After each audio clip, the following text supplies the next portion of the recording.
ukwata imbundu bagambana na Enshonga izindi zitari zimwe na zimwe na mbwene rizoba nagira abapolisi babiri kandi nibaza kutuyanjurira then tugambara nabo katandike na no gumshija ujwire uniform din tukuratseho police ndijo tajwire uniform we bari mnongo mtebekana sa program amazina Eihanga Andrew kandi ninkoranka district community liaison officer ahabwa CPS eyambarra then officer John yekwataganisa omuntu wa burijo hamwe na police so ebintu byone bikwatiri na community hamwe na police byo nambara bari mu officer yanje then kwereka mutawasa kuhereza obuhereza tasa kubisya abantu omu muringo ogutebekine we bari mnonga ibare umwami Betunga Francis Betunga Andrew kandi ubwenCRO ahabwa Central Police eyambarara kandi nubwo umuntu urikuba nakwatagana na nabataka kandi akabareta na polisi kandi akarete byo rukorwa umupolisi nabyo akabigarara ukumbantu twakwakira umwami Betunga sebo neyanzizanye umukobereza program era no kutuwa mukisaguno kubera kumpeo za Sky TV Zevampita Assistant Inspector of Police Ndoboli Dennis nga nkolera kumbalala CPS era ze avunanizi wako oba in charge scene of crime scene of crime mubumpimpi omusango we gukolewa mu kitundu gukolewa mu kifo gukolewa mu nyumba gukolewa wa that one is regarded as a scene of crime kati my role omulimu gwange nganze nze avunanizi wako okunoonyereza we kutandikirwa ng'omusango gukoleddwa ku kifo kye tuyita scene of crime. Ebale omwami Dennis toyanziza mwami Dennis Ndoboli lwa okujja kutukyalirako n'okwogera eri eggwanga kakati wano wolaba Sky TV ewamwe ndowooza Ndoboli bavaamu mu Bukedi oba Bugisu Babusoga Bukedi so indi Bukedi batulaba abayina Star Times ndowooza bali kugwe bakulaba mu ggwanga lyonna nebweru eggwanga abali ku social media platforms they follow Sky TV heavily. Twakushemererwa scene of crime nko yabagambira n'umwanya ahekikorwa cyaba tukira kureba muri n'ekikwiha yoje mnonga hafa nko muntu tureba ataho akantu kagoye ka yero ebuye bwa yero bwo tukumanyiraho ngine ecyabaho so twabakira kandi mwe bari mnonga muri rebo wa Sky TV twaza kureba abashije abakandi noje kutera inamba z'esimu zitu niza kubazihandikireho unozirebaho kandi no kwatagana nitwe umwami Betunga Andrew ntwetenga tumanyeje ubwayijana na umuntu obwo wa scene of crime mututebezi aba umushangu kweza kubaho abantu bingi namnunga nk'umuntu wawe yafa umuntu ushimiye kuba noyiruka no mutaho akatenge yari namnunga nko mukazi yatomerwe motoka ushimiye kuruka kumutekaho akatenge umuntu wawe tushimiye kuba no mureba ayashami bamutema kandi tushimiye kuba no mureba yashami uyiruke gende cy'abanyankwere bakweta nogera kugira umuntu kumugorana bakweta bugira ki kunanura mweno umutebeka se atafa ayashami amamisho bakweta kuhinya ugenda umuhinye umureberere mutebeka nseje cyakashatu nutwetenga umuntu ubwo umuntu n'umuntu n'umukazi wawe n'ingano umwana wawe washangana hari so ejo scene of crime kandi hatubwe tutina kuza kureta imbwa ubundi neja kuba ninye yakwata ninga kumura chondozi fingerprints ushange umushango bajya ngo ninye namwita kandi nyonaza ho kumutebekanisa ngo atagira icyambo. So scene of crime niyo ndikwenda ngutandikireho ne managing weta abenshi akakagoye namukataho kandi marabwiriki abo kuba kijo ahibitiye minister ninga ubita Andrew Felix Kawesi akagoye ako kakamara kwibiro kakamara kwibiro na numurambo bagwihire. So I want us to first understand that procedure ya management ya scene of crime.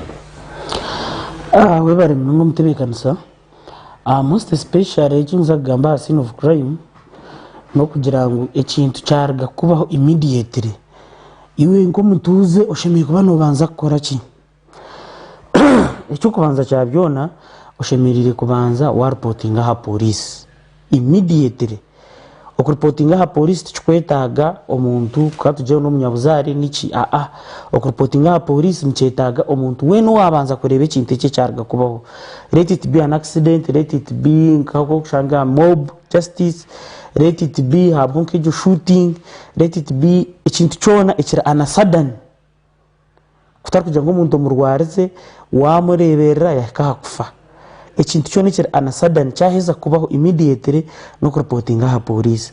Kuheza reportinga ha police waba hakiriya information wajuro tinyowe umuntu wanje ninga retse hato umuntu bamutomerwa gati y'uruguto right tumukamureka rwagati y'uruguto police banze yije nambasa kumuteka aside but you reserve that place ahiba akoraki ahiba mutomera kujangu abarkwija abakumanya ba homicide abakora habintebyo hamwe na ababa scene of crime kabahika mwanya bashanga biriya ebyakoze ubwo mukumwita ebyakoze sebwa ninga ishagame yarga ninga ki letse nka harho nka accident okuyatambara bapima bakomaho akaguhako bachimara koma hakaguha there has other processes okuterebishani okora ki byija nko kware nabashobora rogo akanjo niyo officier nibyo minti byarukora.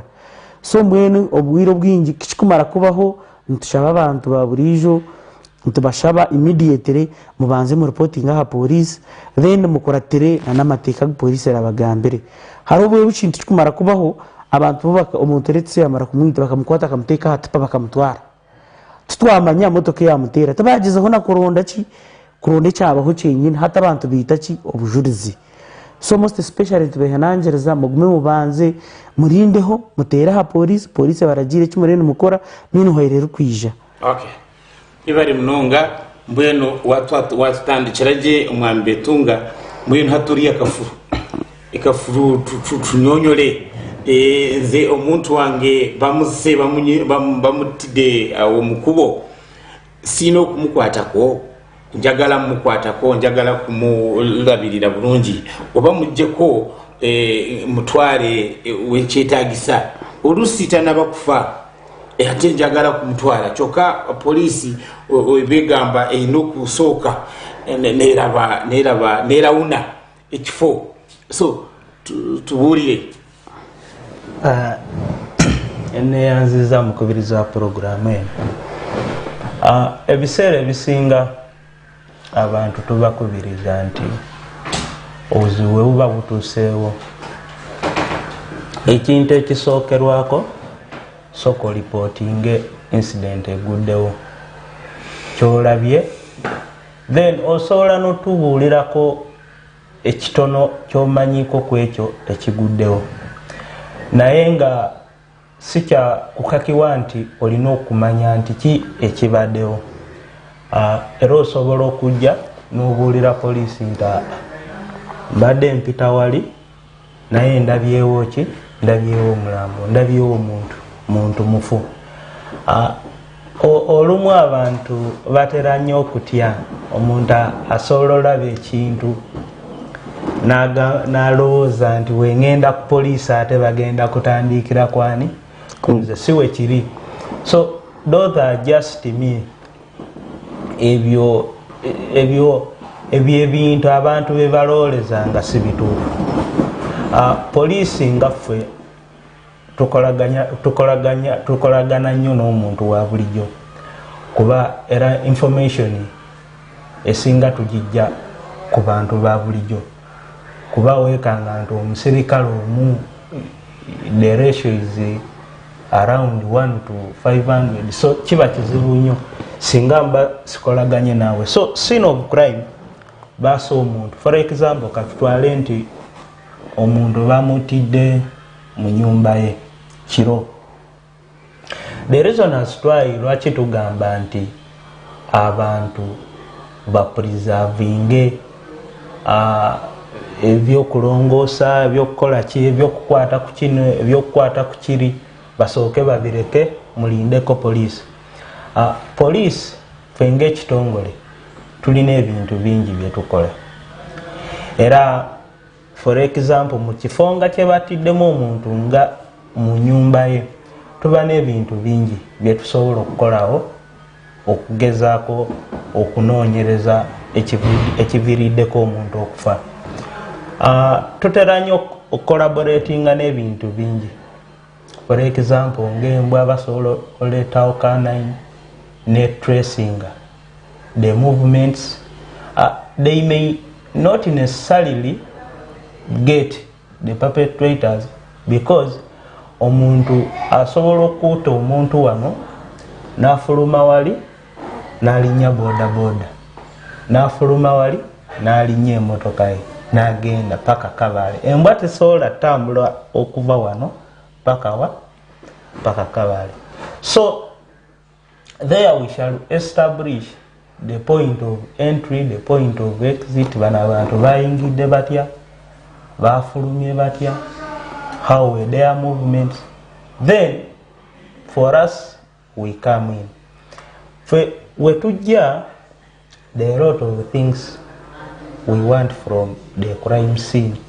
Kuba omusango gwo gutandikirwa ku kifo ekyo wennyini omusango gye gwaziddwa.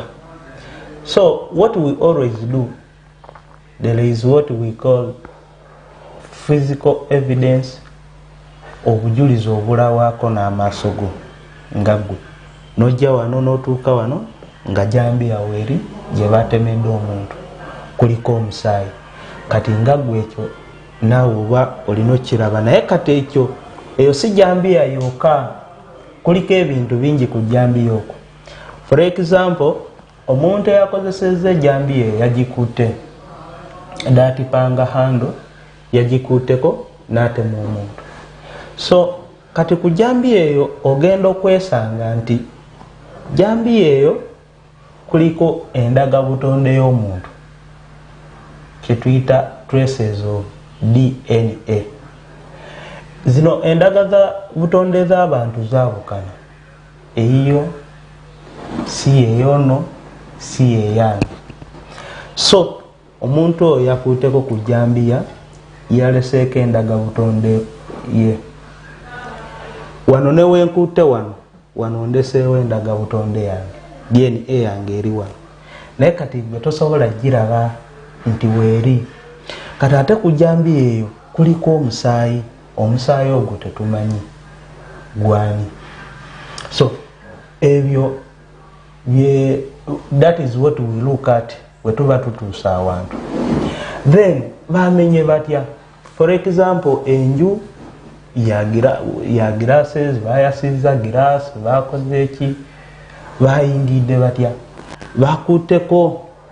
Kati nze wenkwata ku glass eno nenjasa oba nenkwatako wano nga nsindika nyingira wano indeseewo latent marks. Something latent is something which is not visible.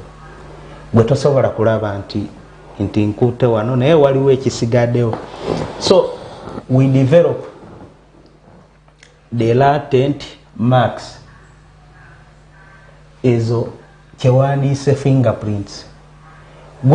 Gwenga omuntu tosobola kiraba nti omuntu yakutte. Kati gwogenda kuyitawo wiise, naye nze wentuuka ku giraasi eno mba nsobola olaba possibility nti omuntu eyayingidde wano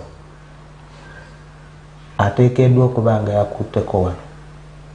So we look for latent marks. Nga gwe tosobola giraba, we have other tools we use to develop those marks so that they are visible. So abantu kitwagala obagamba nti omuntu agenda kwebuuza nti kati after getting the latent marks what next? Police nga ng'ekitongole balina database. Leero nowemba sitegedde nti ono ye yakuttewo. We have those latent marks. We have those latent marks in the database. We shall develop them, we pick them, and we keep them in the database. So ogenda okwekanga nti abantu abakola ebintu bino ebikolobero bino bebamu eyase wali, yeyabye wali, yeyakoze wano, yeyakoze wano. So you may find that ulisini gye tugendako we mubanga mugipreservinze, you have not tampered with, tugenda nga tujjawo obujulizo, nga tujjawo fingerprints ezo, tujjawo fingerprints ezo nga tuzikuuma. So tulina systems endala zetugirako abantu fingerprints zaabwe ku police zetuyita nga kabis. So olunaku lwe lutuukanga suspect oyo afuniddwa ne tumujjako fingerprints, tuba tugenda funa hints nga ziraga nti eri bwe baata omuntu yali muntu mwenyini ono, wali we babbira wali yali ono, wali we babbira wali yali ono mwenyini, kuba ebintu ebyo tuba tubirina mu database. Awo ekyo kyensobola okugamba ku fingerprints. The reason as to why we preserve inti wekituukawo wano nojja noyingira mu nju yo notandika nosiimula nokiriininga, it means that we shall not be in a position to get those things. Kiba tukisobola tuyamba mu maaso ye. So tubakubiriza nti ekizibu ekiba kituuseewo, inform police, we come in. Ebintu bingi, systems nyingi mu police. Eyo ye system ya fingerprints. Tulina systems endala nga DNA. Akati waliwo emisango ezibeerawo nti balumbye omuntu ne bamutta ne bamukozesa. Kati ngaffe tulina ebintu bingi bye twagala ku bode. In most cases tuba tulowooza nti omuntu waba akakiddwa mu kikola eky'omukwano wabeerawo sikafu eyo nga atrayingako okuresistinga. So that is sikafu omuntu asobola okukwatako, wakukwatako ava emikono gye zivaawo n'endaga butondeyo. So kati gwe omuntu bamuuse, katutwale nti babadde mu kikolwa ekyo eky'omukwano. For us as a team of scene crime management, there is a lot of things we want from that body. Tusobola omujjako zino enjala, kubanga wenkugambye nti mu sikafu eyo asobola okukwatako wati asigalamu n'endaga butondeyo. Enjala tuzijjako, endaga butondeyo eva mweri.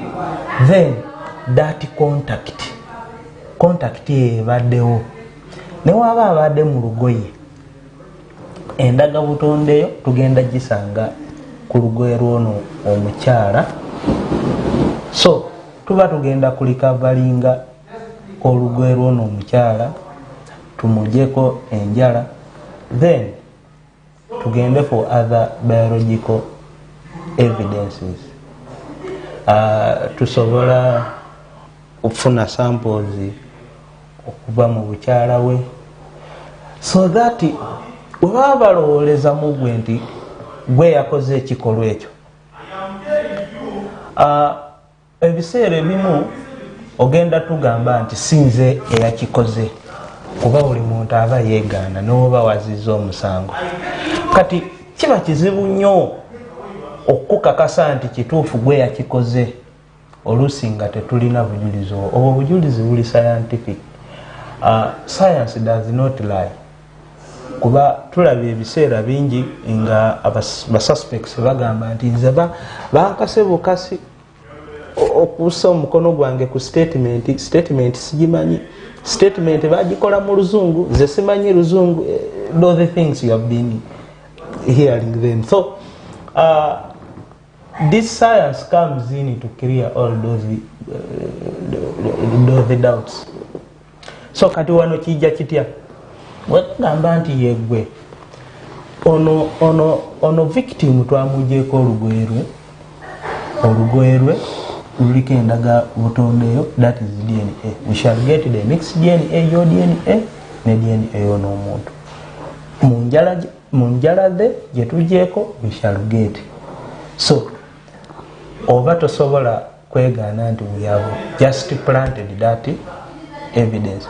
Kyebulaba tuba twagala nnyo ebintu ebyo nga bituuseewo, abantu bawulire poliisi ejje ekole omulimu gwayo nga wekisoboka. So mu biseera ebimu ebyo byonna we cannot achieve that. Abantu baba tebafunye knowledge eno nti people must preserve scenes of crimes. Okay, thank you Mwami Ndoboli. Ninjira mwaganira muriona byarugambe bingi biri bit scientific habukuba in the heat of passion omuntu wawe yaheza kufa ikigumire kugira ngo ubanze uzi kurunda police utaka mukwasire kunka koko byetegereze umanya abuka niwe kirije kuyamba iburu kutureba niwe kirije kuyamba ahabukuba omuntu ono yenda kuza kutabaza kandi ubuza kutabaza obujuzi wa wabusisire uno ndakuretembwa konkomo ndakuretembwa obujuzi wa wabusisire murati mbacheta locus standai. So locus standai aho aiba kokuzomkote mbakubuza how it that locus standai ukuya manage njirwe suka nusakushango shange otuwesise. Mwamebe tunga hine cyo ndakongera kwaho we bari munonga ngo kuwana ugamba ngo kandi waburi washanga wabani wakwasire aha muntu ogwe immediately aba police kuba kwijana baha information otinyona akora ABCD hato chereza kuba ukimara kubahereza information hata bamanya okubaracitwaze. For example nasakushanga umuntu let's say kubamara nko kumutema bamuteka harba ni wamucirizo kamuteka harba twe kandi wagaruka katimbo kaza ku reporting. So hatkaba kuretse baretanga kana inembwa baza kujintroducing bataka introducing otarho hatko kubotarho no bokurangu yazo wananka ngona shinanka nwako zireki konkubwira ubwinji ko kuborho wabanza babaha background okubyakora ki okubyagenda then aba police aba technical bamanya ohi baratandikire nukokwe. Yes, kuko tabahire background nezo wawe wagaha wa bibeshtoche kuwa ikahatsa umurtoche ni wabanzaho kandi kubaza kuretembwa wabotarho imbwa yabanza yakora telebigire by'umuntu wahererukaho kandi yazo wawe icyo nacyo tegereze yebare munonga kandi ukuriyo nshobora kandi manya ngo hatchanza kuturetera line ndijo twenda twaheze kureba scene of crime how it has managed but before we go to another point ahabwenchi scene of crime ejo nkiya kawesi ikamaraho ibiro bingi ahabwenchi ne maraho ibiro bingi kubone mwaheza kutunga evidence yanyu aha wenchi numugumaho mara kibiro ikiri neyanziza kakati ku siini bajjako ebintu bingi ku siini ate a scene of crime ekiseera akagoye kogambye akayera ako, that is what we call a cordoning tape. It gives us the extent of a scene where we expect the relevant evidence to be collected. So ekiseera akagoye ako wekamala ku siini kisinzirira fine, naye mu biseera ebimu nga wenkugambye nti we corroborate evidences. Wetutuuka awantu ndaba example olesenye example ya Fande Kawes. That scene it involved the shooting. Bakozesa muntu siwe kiri. So scene tezifaanagana, buli scene eba yanjawulo mu kikolwa kyayo. Scene gye bampise ng'omuntu yeetuze eba yanjawulo ne scene gye bampise nga bakubye omuntu ki amasasi. Byengenda okujja ku scene ey'omuntu gye bagamba nti yeetuze si byengenda okujja ku scene y'omuntu gwe bakubye ki amasasi. So obudde teufaanagana, so there is no a constant time. So what is important nto obudde wetumala still tuba tugezaako okunoonyereza what is relevant ekigenda otuyamba mu investigations, kuba zino departments za njawulo. Lab ezikola ku DNA ezikola ku ballistics ebikwatagana n'emundu. Abakola mu mundu balina bye baagala. So wemba ntuuse ku scene nze mu mutwe gwange bamanyi kiki bali kye baagala. So in most cases wetuba tutuuse ku scene y'omuntu gwe baase n'emundu mba n'okunoonyaawo ebisosonkole ebyamasasi bye bakozesezza, kuba mundu ezo tuziraba naye buli mundu erina unique karakita yaayo. Mundu essasi lyekuba ekisosonkole kyayo kyawukanako n'ekisosonkole kya mundu B kyekubye. Kakati wenfuna information nti abantu baasa omuntu babadde bana, buli muntu abadde n'emundu, kitegeeza ezo mundu ziri meka? Ziri nnya ate zirina enjawulo. Buli mundu yakoze eki? Yakubye. So sigenda tuuka ku siini nzijewo ebisosonkole bibiri ngende nabyo, maybe ebibiri byenzijewo byonna byakozeseddwa mundu emu. Kati ekyo kiba kikulaga nti mba ndekayo obujulizi obulala. So that delays we always want to exhaust everything, kuba nazine mundu ezaffe zetukozesa ziri mu database. Nze mundu afande gyalina nagikozesa ogikuba bagimanyi, ne waba agende nayo nenfuna ekisosonkole kyayo baba bagenda kugifuna.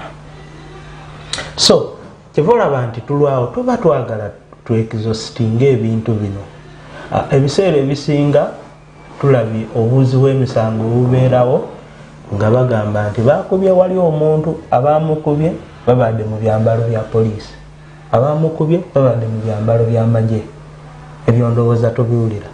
So tuba twagala we exhaust what is there which will help us to get a link to prove bagamba babadde mu byambalo bya poliisi naye kituufu emundu ezakozeseddwa mu musango guno za poliisi, emundu ezakozeseddwa wano za magye, emundu. You get the point. So that longevity at the scene, we always tend to look at very many things we want to exhaust. So kyekugambye nti with the fragile evidence, for example the latent marks, for example the touch DNA nti omuntu yakutte wano n'okugyawo DNA w'oyo omuntu, those are called the fragile evidence. Era mu biseera ebisinga wetutuuka ku scene, that is what we trace for first. Ebyo byonna tukola ki? Nesooka ne tubijjawo biggwako. Ebyo byo tubyanguwira. Era kati nze wano bwe baba batiddewo omuntu nga mu nnyumba, ekyo kyensookerako fingerprint, possibility of latent marks, possibility of touch DNA. N'ekirala weather changes. Nyinza okuba nga nkyali ku scene enkuba nekola ki? Netoonya. So twanguyira ebyo mangu ne tubifuna, then we come to the physical evidence. So obudde w'oku scene kisinzirira scene eri etya, kuba buli scene erina ekikolwa kyayo. Ate kyanjawulo ku kino, kyanjawulo ku kirala. So we have been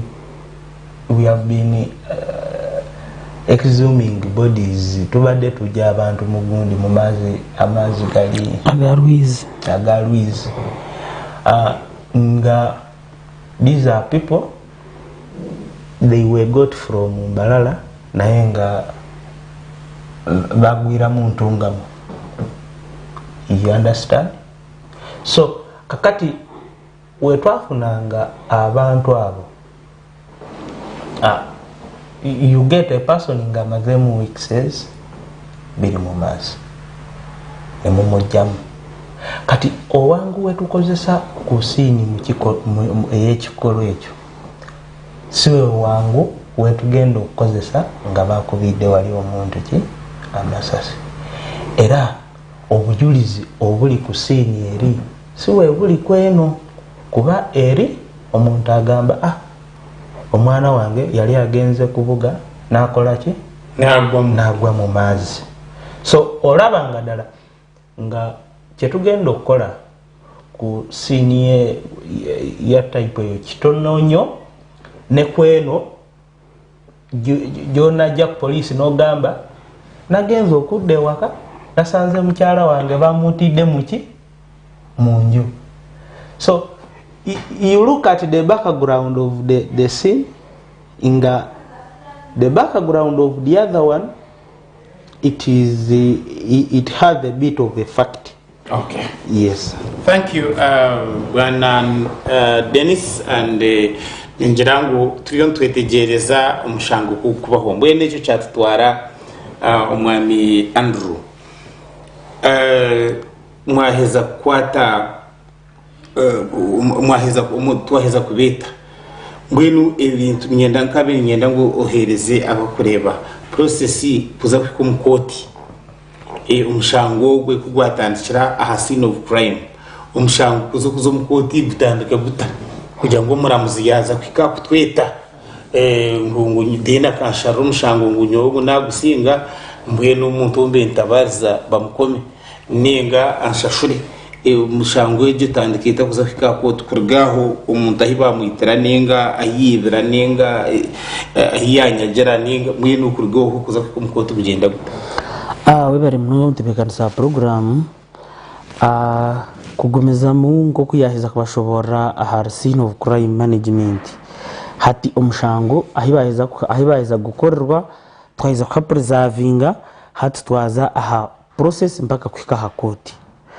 Ekyo kwanza kyabyona ntubana tuyenda abajurizi either barebe ekyo kikubaho babasa kutwera ki obujurizi kuko bwiro bwinji kutwika ahantu hanyine cyarga kubaho abantu bamujiro tijo handike statement yu wareba ki umuntu yiruka umuntu atahati nyibya koti ninye berateganise kandi most especially 21 twenda obujurizi obukuza kupininga oriyo wakozere ki wakozere umushango ogwe so ntubana twenda icyo kwanza cyabyona mutwenda obujurizi kutwaheza kufuna obujurizi obwo twafuna abantu ba followinga okufollowinga no kufollowinga tuta wija ha police wamanya file yawe netambureta kuwabo ino musibe aryo mchome wageza ho kumanya umusibe wawe yahikankahi twahika process wakora statement wareta abajurizi kweza kureta abajurizi kandi twagitaho na n'obujurizi obutwi ha scene of crime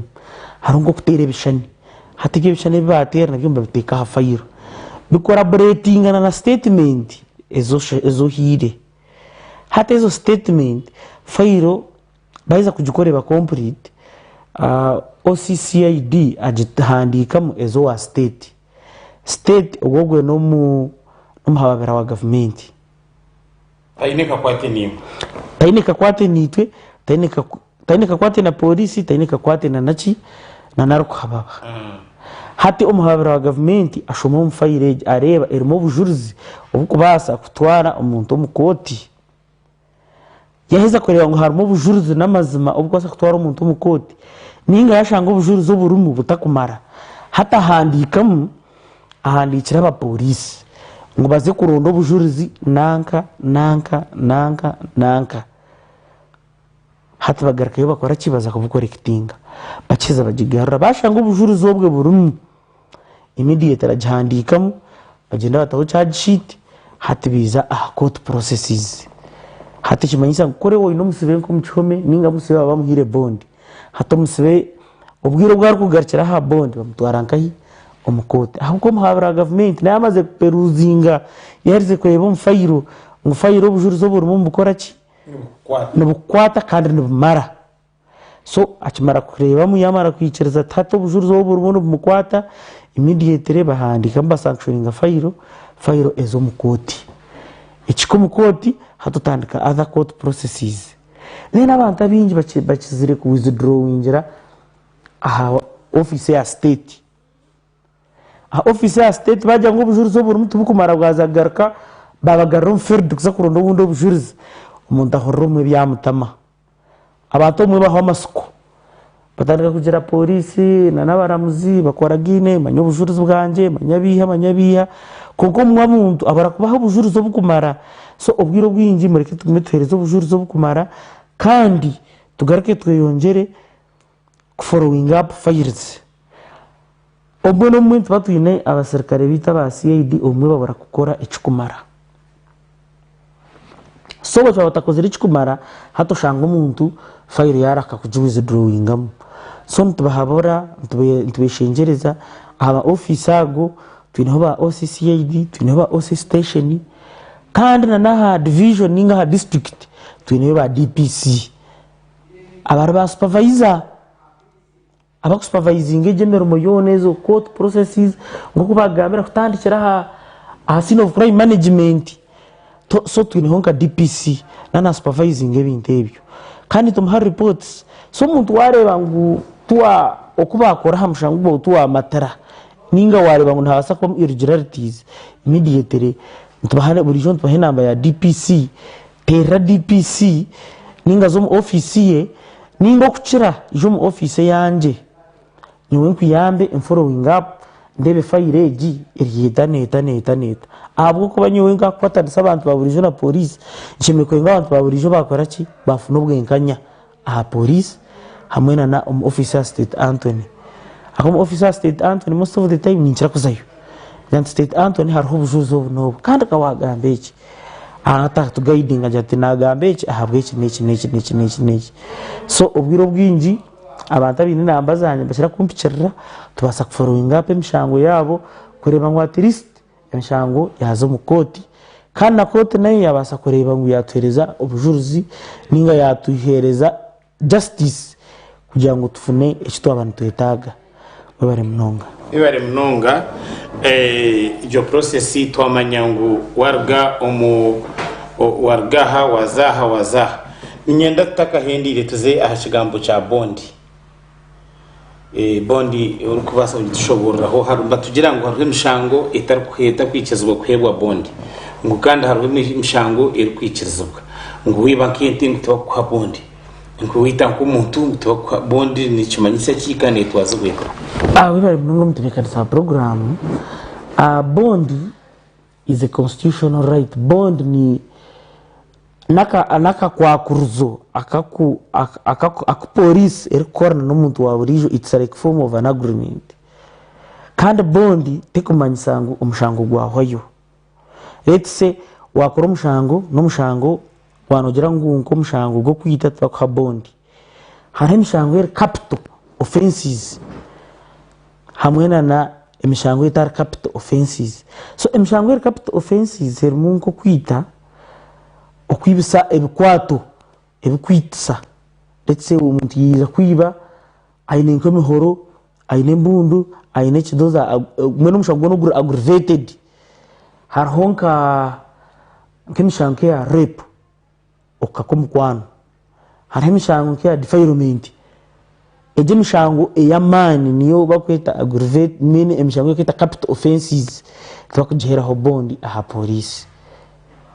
So hata mushango w'umuntu akaba n'umushango aggravated ningo mushango gwa capital in nature twakumuhera bondi aha police.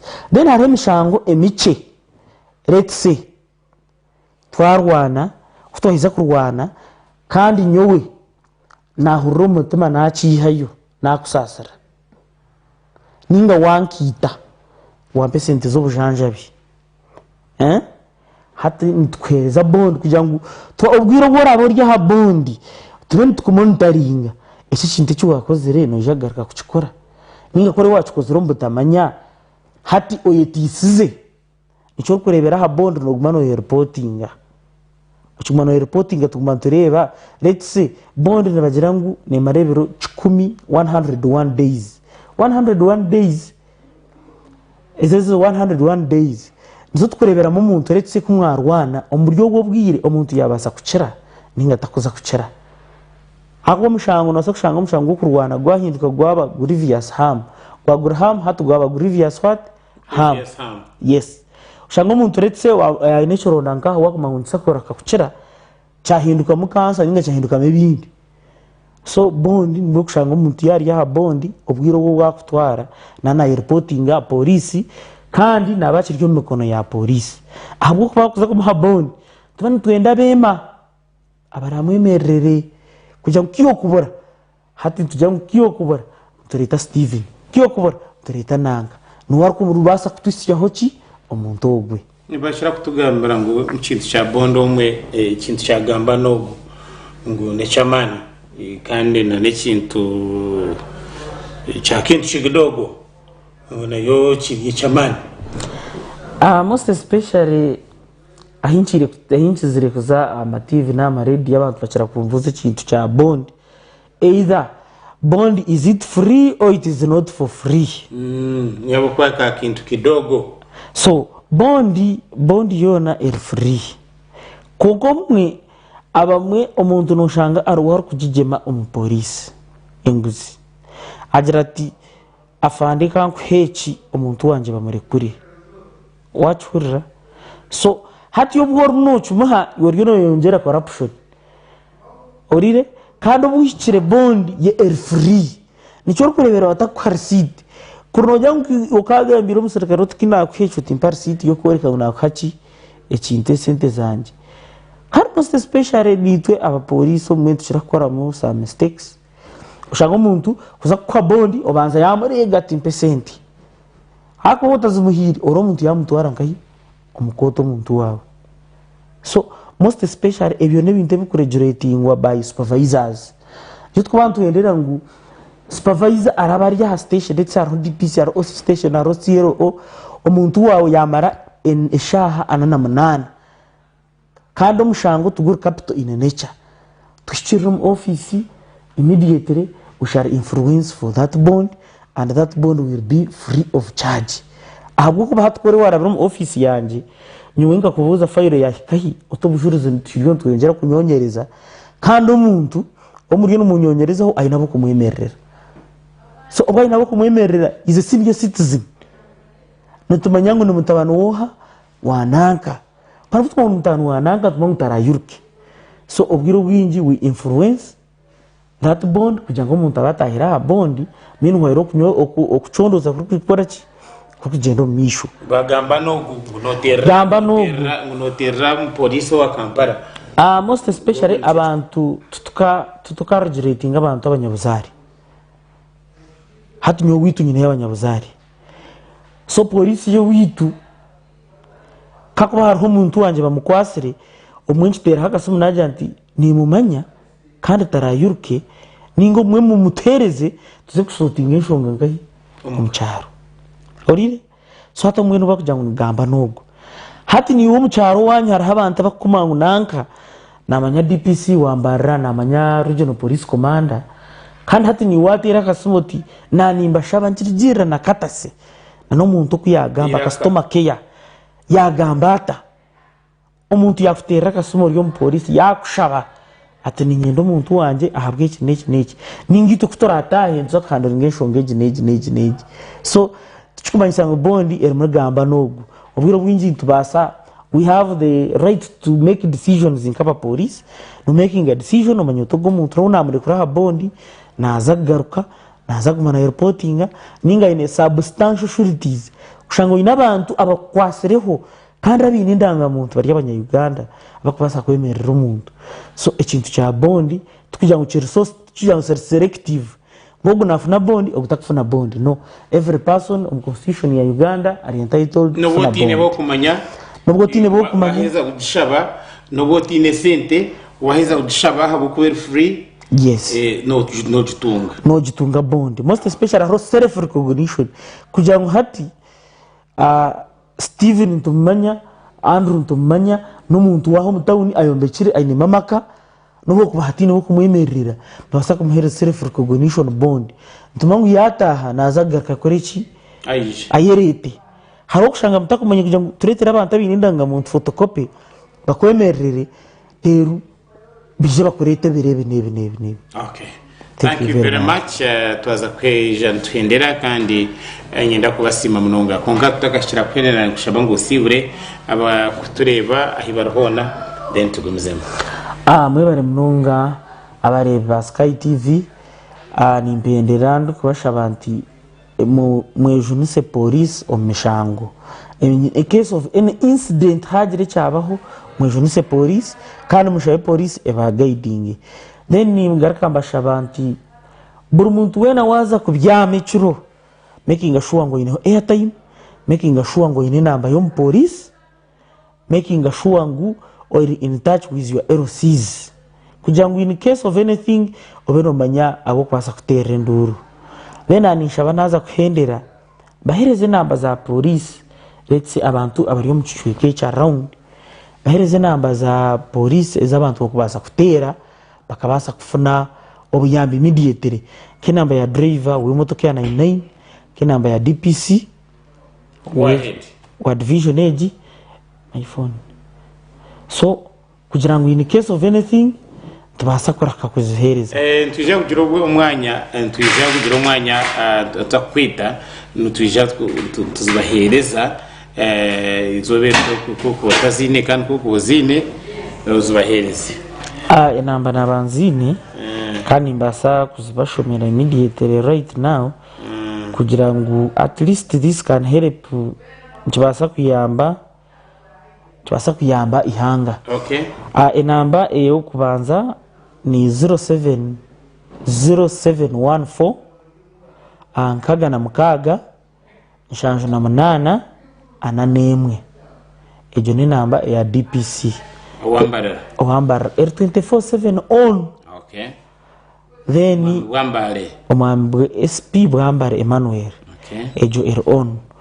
Then ngaraka mbahereza indije namba ya DPC kugira ngo in case of anything ejo nayo on full time 0772 atano na mukaga chinana kaga nina. Okay. So eje namba ejo ne basa kuyamba at all times nobwo kubeciro nobwo kubachi tubasa kukwata. Inamba yanje ni 0785 49 22 35 0785 49 22 35. So when in case of anything omushango nebyo kubuzabuza koti no basa kuja polisi tukuguiding ninga tukuyambe obase kubergamo. Webare mnonga mwami Andrew Betunga kandi uri community liaison officer ahagwambara Central Police. Tuhendere sebong you complete your and say bye to the listeners and watch.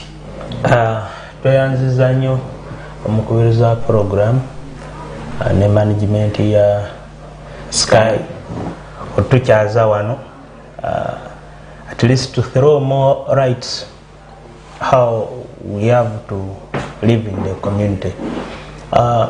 Obugambo obusembayo tukubiriza abantu nti bakolagane ne police.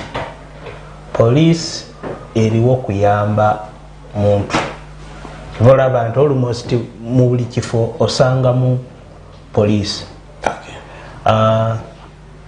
Nze nsigadde assistant inspector of police, Dovoli Dennis, scene of crime.